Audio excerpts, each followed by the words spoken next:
So guys आपका स्वागत है गोगो रेंजर्स के एपिसोड नंबर 2 के अंदर। एंड आपका बहुत बहुत शुक्रिया कि आपने एपिसोड 1 के अंदर इतना अच्छा सपोर्ट दिखाया। मैं गाइस आपसे कह रहा हूँ ये एपिसोड भी काफ़ी मज़ेदार होने वाला है, तो वीडियो के एंड तक बने रहना। एपिसोड 2 की स्टार्टिंग में हमको ड्रैगन कीपर्स का हेडक्वार्टर दिखाया जाता है, जहाँ पर जो हमारा डी है वो ट्रेनिंग कर रहा था। एंड लिटरली उसकी जो हालत है वो काफ़ी ज़्यादा ख़राब हो चुकी थी। एंड वो बताता है कि मेरा ये रीज़न नहीं है कि मैं यहाँ पर ट्रेनिंग करने के लिए आया हूँ, मेरा सबसे बड़ा रीज़न है कि मैं उनके ऊपर छुटकर जानकारी प्राप्त कर सकूँ। गाइस ये जो कीपर है वो काफ़ी ज़्यादा ही नल्ले होते हैं, एक तरीके से लूज़र होते हैं। एंड इसके बाद हमें दिखाया जाता है ऑफिस के सीन, जहाँ पर ये सारे जो है ना रेंजर्स रहते हैं। लेकिन तब यहाँ पे ना डी आके पूछता है कि सारे मेन रेंजर यहाँ पर क्यों नहीं है, लेकिन उसे कुछ पता नहीं चलता। तभी उसके पीछे से हेबी के आ जाता है और कहता है कि तुमने एग्ज़ाम दे दिया। एंड गाइस उसके बाद कहता है हाँ मैंने एग्ज़ाम दे दिया। एंड उसके बाद ना सिजुमे कहती है कि हेबी की तुम किससे पूछ रहे हो, तुम तो एग्ज़ाम में फेल हो गए थे। लिटरली बंदा खुद फेल हो गया और उससे पूछ रहा है। एंड फिर वो कहता है कि मेरे भाई मुझे पता है कि तू इस एग्ज़ाम में पास हो जाएगा। एंड फिर ना वो डी को अपने गले से लगा लेता है। एंड उसके खाल में ना एक क्रैक आ जाता है जो सिजुमे देख लेती है और उसे ना काफ़ी ज़्यादा ही शक होता है। एंड ये चीज़ ना जहाँ पे डी है वो भी नोटिस कर लेता है और उनसे लगता है कि वो पकड़ा गया। लेकिन यहाँ पे जो सिजुमे है वो ऐसा रिएक्ट नहीं करते और वो कहती है लगता है कि अब हमें चलना चाहिए। इसके बाद ना हमें डस्टर का सीन दिखाया जाता है। ये डस्टर एकदम नल्ले होते हैं, ये साले टट्टी गेम खेल रहे थे अपना टाइम पास करने के लिए। एंड देन उसके बाद एक डस्टर आकर कहता है कि जल्दी से चलो यहाँ पर ड्रैगन कीपर्स आ रहे हैं। लिटरली गाइस वो ना अपनी एंट्री को सेक्सी बनाने के लिए एक हेलीकॉप्टर से आ रहे थे। एंड इसके बाद ना यहाँ पर एक कीपर आके पूछता है, डस्टर आके पूछता है कीपर से कि सरकार आप यहाँ कैसे आए। एंड उसके बाद ना रेड रेंजर कहता है कि तुम टेंशन ना लो, हम तुम्हें नुकसान नहीं पहुँचाएंगे और वैसे भी एग्रीमेंट के खिलाफ है, तो अब तुम थोड़ा हंसो और स्माइल दो। एंड फिर वो हंस लगता है ही ठीक है वालिक मैं हंसता हूँ। एंड इसके बाद यहाँ पे ब्लू रेंजर कहता है कि नल्ले ये हंसने की बात नहीं है, तुम्हारी वजह से हमारी जो प्लानिंग है वो ख़राब हो गई।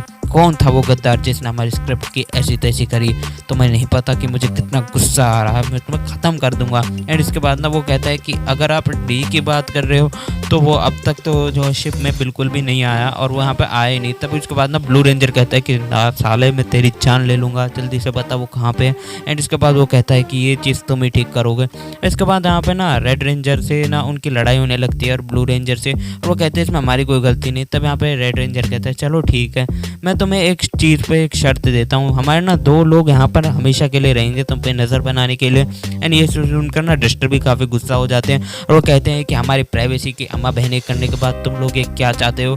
और उसके बाद ना यहाँ पर रेड रेंजर कहता है कि अगर तुमने कुछ कहा तो हम तुम्हें बिल्कुल नहीं छोड़ेंगे, लगता है तुम्हें डेमो दिखाना पड़ेगा। एंड इसके बाद ना वो एक कीपर की गर्दन उड़ा देते हैं और समझ जाओ। इसके बाद रेड रेंजर कहता है कि कमज़ोरों को बोलने का कोई भी हक नहीं होता, आखिरकार उनकी जान ऐसे ही जाती है। एंड देन इसके बाद ना रेड रेंजर हंसने लगता है और कहता है मैं उस बंदे को ज़रूर से ढूंढूंगा और उसकी खटिया तो मैं ही खड़ी करूंगा क्योंकि वो मेरे हाथों से बिल्कुल नहीं बच सकता। एंड इसके बाद ना डस्टर कहते हैं कि हमारी जो पहले की क्वालिटी थे अब वो बिल्कुल ख़राब हो गई। इसके बाद ना हमें डी को दिखाया जाता है जो लिटरली इंसानों की तरह खाने की कोशिश कर रहा था। एंड ये सारी चीज़ ना हमारी सिजुमे और हेबी की भी देख रहे थे। इसके बाद हमें बताया जाता है जहाँ पे सिजुमे और हेबी के है वो बताते हैं कि तुम रेंजर्स के बारे में पूछ रहे थे ना, तो सारे रेंजर ना इस शहर में रहते हैं लेकिन सबके अलग अलग हेड क्वार्टर्स है और सारे जो लोग हैं वो अलग अलग हेड क्वार्टर्स में रहते हैं। इसके बाद हमें बताया जाता है हेबी के बताता है कि हम जो आम रेंजर है वो पुलिस की मदद भी करते हैं जब हमारे पास खाली टाइम होता है, इसलिए हमारे पास शहर में भी हमारे पास काफ़ी काम होता है। एंड यहाँ पर ना यहाँ पे जो हमारा वो होता है डी और वो बताता है कि इन्हें जब पता चलेगा कि वो सारे जो रेंजर है वो सब नकली है तो इन्हें कैसा लगेगा। एंड ये सारी चीज़ ना वो बोल रहा था लिटरली, तो ये सारी चीज़ ना सिजुमे सुन लेते पर वो टॉपिक चेंज कर देती है। एंड ये चीज़ देखने के बाद ना हमारे हेबी को और डी को भी चैन आ जाता है, मतलब जो डी होता है मेन कैरेक्टर, वो कहता है कि चलो मैं बाल बचा। एंड इसके बाद ना यहाँ पे जो हमारा हेबी है वो अपना खाना खा रहा होता है, लेकिन तब यहाँ पे एक लड़का आता है और उससे हाय कहता है कि हाय भैया क्या मुझे आपके साथ एक फ़ोटो मिलेगा। एंड उसकी ना माँ भी उसके साथ आती है और कहती है कि प्लीज़ आप मेरे बच्चे के साथ फ़ोटो खिंचा सकते हो। एंड तभी ना एक यहाँ पर वो आता है वेटर एंड वो उनको ट्रीट देता है कि ये हमारी तरफ से फ्री है। तो यहाँ पे हमारा डी भी देखता है कि इनके ना शहर में काफ़ी ज़्यादा इज्जत है यहाँ पे रेंजर्स की तरह ही, तो यहाँ पर वो सारे फ़ोटो खिंचाते हैं। एंड देन इसके बाद ना यहाँ पे डी और सिजुमे यहाँ से जाने लगते हैं। एंड इसके बाद ना हमारे यहाँ पे ना डीडी के दिमाग में एक आइडिया आता है और वो सोचता है कि वो सिजुमे हिबिकी तो चले गए, चलो मैं इस बच्चे से ही पूछ लेता हूँ। और वो उस बच्चे को बुलाता है और कहता है कि तुम मुझे फ़ोटो दिखाना। एंड फिर वो बच्चा उसे वो फ़ोटो दिखाता है। एंड यहाँ पर ना हमारा जो डीडी है वो हिबिकी के अंदर ट्रांसफॉर्म हो जाता है लिटरली। इसके बाद ना हमारी सिजुमे और हिबिकी दोनों ही जो है रेड रेंजर्स के यहाँ पर जा रहे होते हैं, उन्हें कुछ काम होता है। लेकिन यहाँ पर ना ये डीडी होता है हिबिकी के रूप में डीडी, और लिटरली गाइस उसके उसमें एक चाकू होता है और वो कहता है कि इस बार तो मैं उस रेंजर का काम तमाम ही कर दूंगा। वो मन में कह रहा होता है ये सब। एंड यहाँ पे ना सिजुमे सब ये चीज़ें समझ चुकी होती है लिटरली गाइस। एक बहुत तगड़ा ट्विस्ट आने वाला है, तो बने रहना। और उसके बाद ना यहाँ पे सिजुमे और हिबिकी दोनों ही मेन हेडक्वार्टर में पहुंच जाते हैं, जहाँ पर ना सारे हमारे रेड रेंजर्स के जो नल्ले लोग दिखाए जाते हैं। उनमें से एक नल्ला कहता है मैं ही रेड रेंजर हूँ। इसके बाद ना हमारा डीडी हाफ देखता ना तब वो अपने बैग में चाकू निकालने की कोशिश करता है। एंड फिर उसके बाद वो बंदा कहता है कि तुम काफ़ी अजीब लग रहे हो। एंड इसके बाद ना हिबिकी को समझ में आता है ये रेड रेंजर नहीं है और वो कुछ नहीं कहता।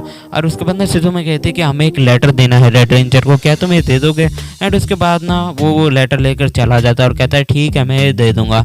इसके बाद हमारे जो हिबिकी और सिजुमे है वो वहाँ से चले जाते हैं। और फिर उसके बाद यहाँ पर जो हमारा हिबिकी है मतलब जो डीडी होता है वो सोच रहा था कि आज फिर से वो रेड रेंजर को नहीं देख पाया। फिर एक पोस्टर में रेड रेंजर की रियल आइडेंटिटी दिख रही होती है एंड वो उसे देखकर समझ जाता है। एंड तभी ना रेड रेंजर उसके साइड में से निकलता है और वो चिल्लाते कहते हैं तुम तो रेड रेंजर हो ना। और वो लिटरली काफ़ी ज़्यादा गुस्से में होता है और वो रेड रेंजर की तरफ हमला करने जा ही रहा होता है। लेकिन तभी ना यहाँ पे सिजुमे जो होती है वो उसे रोक लेती है और वो कहती है कि सर ये आपका काफ़ी बड़ा फ़ैन है तो इसलिए इसे माफ़ कर देना। और वो कहता है कि हाँ चलो कोई बात नहीं, फ़ैन मुझे पता है थोड़े पागल होते हैं। और वो ये कहकर वहाँ से चला जाता है। तब यहाँ पे सिजुमे कहती है तुम्हारे बैग में जो चाकू है वो मुझे दे दो नल्ले। एंड उसके बाद कहते हैं कि तुम्हें कैसे पता है कि मेरे बैग में चाकू है? एंड वो उसके ऊपर एक कट लगा देती है चाकू को लेके और वो कहती है कि मुझे पता है ये बेवकूफ़ डस्टर ये तुम ही हो और तुम मुझे बिल्कुल भी नहीं हरा सकते। और वो कहते हैं कि तुम यहाँ पर क्यों आ रहे हो, तुम ढूंढ क्या रहे हो? मुझे पता है कि तुम पहले से ही डस्टर हो, जब तुमने हिबिकी का रूप नहीं लिया था उससे भी पहले। और बताओ कि ऐसे तुम रेड रेंजर को हरा पाओगे? एंड वो कहता है कि मुझे एक बात समझाने का मौका तो दो, ये डीडी कह रहा है। एंड उसके बाद कहते हैं अच्छा तुम्हें रेड रेंजर को हराना है तो मैं तुम्हें सिखाऊंगी क्योंकि मैं भी उन रेंजर्स की काफ़ी बड़ी दुश्मन हूँ। एंड देन फिर उसके बाद हमें दिखाया जाता है कि यहाँ पे जो हमारी सिजुमे होती है वो भी ना रेंजर्स को कुछ खास पसंद नहीं करती, वो उनके हेट करती है। एंड तब यहाँ पे हिबिकी आ जाता है और हिबिकी देखता है कि यहाँ पर जो डीडी है वो अपनी रियल फॉर्म में आ चुका है। मतलब हिबिकी को पता नहीं चलता है कि यहाँ पर जो है डीडी ने उसकी फॉर्म ले रखी थी। इसके बाद हमें वो सारे नॉर्मल रेंजर दिखाए जाते हैं, कोई ड्रैगन कीपर नहीं होता। एंड यहाँ पर हिबिकी सबको साइड कर रहा होता है और काफ़ी सारे लोग वीडियो बना रहे थे। यहाँ पर एक डस्टर आ गया था गाइस लिटरली, और यहाँ पर ना वही बंदा जिसने हमारे हिबिकी जो है जिसको मारने की कोशिश कर रहा था ना वो यहाँ पर आ जाता है उसे मारने के लिए। लेकिन तब यहाँ पर रेड रेंजर आ जाता है और रेड रेंजर अपने पलटन को कहता है तुम साइड हो जाओ। एंड ना वो अपना मेगा हथियार निकाल लेता और लिटरली गाइस ये एक इकलौता ऐसा हथियार है जो कीपर को ख़त्म कर सकता है, दुनिया से मिटा सकता है। और वो कहता है कि आज मैं इस नल्ले कीपर को इस दुनिया से मिटा दूंगा और सारे कीपरों में मेरा खौफ जरूर से डाल दूंगा। एंड इसके बाद ना ये सारी चीज़ हमारे डीडी भी देख रहा था और वो कहता है कि अरे नहीं। और यहाँ पर जो हमारा वो कीपर है मतलब जो डस्टर होता है वो वहीं पर ही मारा जाता है। एंड उसके बाद हमें पता चलता है और वो कहता है कि मैं इनसे मेरे सारे डस्टर दोस्तों का बदला ज़रूर लूँगा। एंड यार वो उसका ही एक दोस्त होता है